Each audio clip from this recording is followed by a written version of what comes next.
In today's class, we are going to learn how to filter in Microsoft Excel.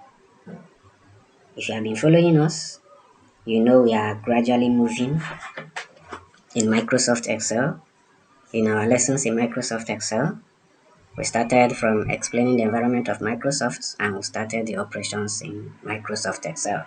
So if you've not watched our previous video, please go to our YouTube channel, Computer and Technology, to be able to watch other previous videos. So today we are going to learn how to filter in Microsoft Excel.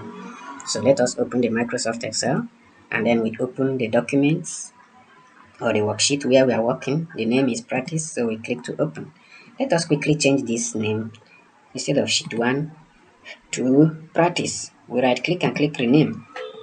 Let us write practice. Let practice be the name. After I press enter key, the name of our worksheet now is practice. So today we are going to learn how to filter. When you're filtering, just like normal physical filter, when you want to filter water, or when you want to filter some particles, whereby you have particles that some are bigger than the other, and you want to sieve it to be able to select a particular set of the particles. So the same thing applies here. When you are filtering, you are sieving it. You are sieving your data to get a particular range of data, or a particular set of that data, or a particular type of data that you want from the information provided.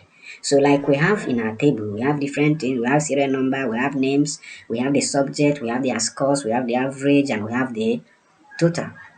So now, if you want to filter this table, let's say you want to get the names of those that started with C, the letter C, or any of the name that contains C at all. You want to see the students whose name starts from C or that contains the letter C in their names. How do you do that? So this is what we mean by filtering. How do we filter it to be able to get this set of students that you need? So how do we do that?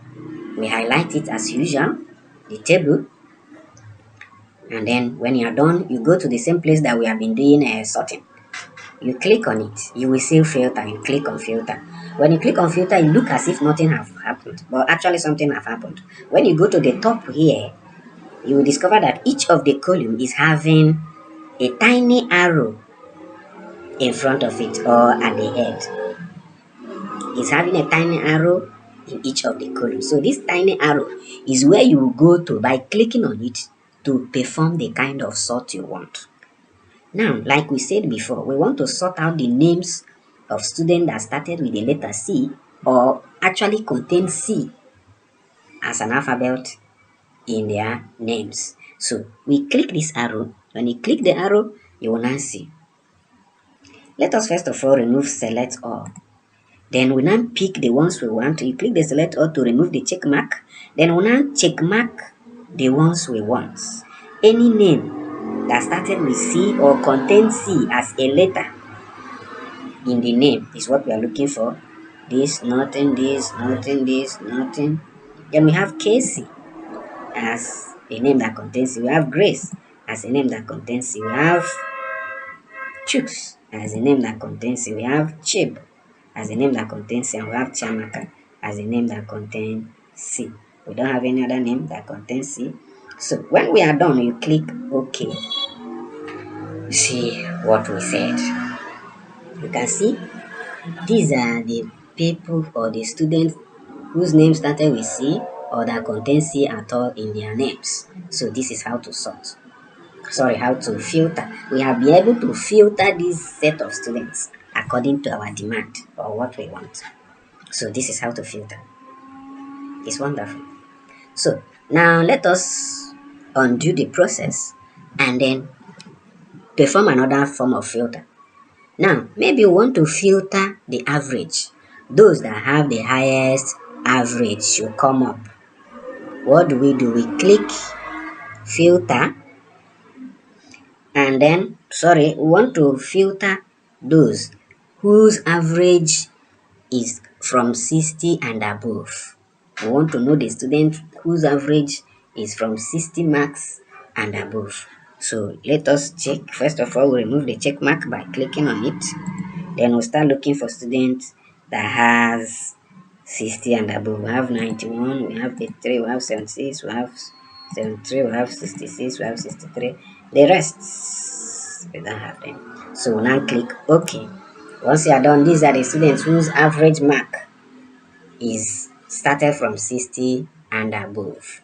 This is how you can sort your average. Sorry, how you can filter your average. And you have the same thing. When you want to filter those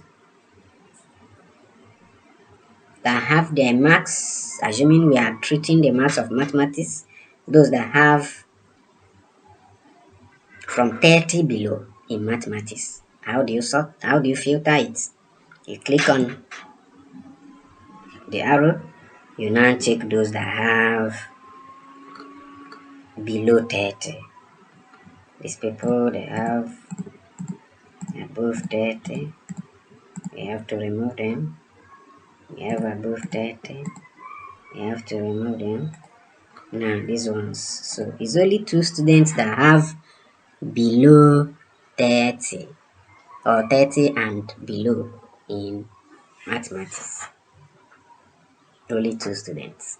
So that is how you can perform your sorting. Sorry, I'm mistaking sorting and filter. So that's how you can perform your filter.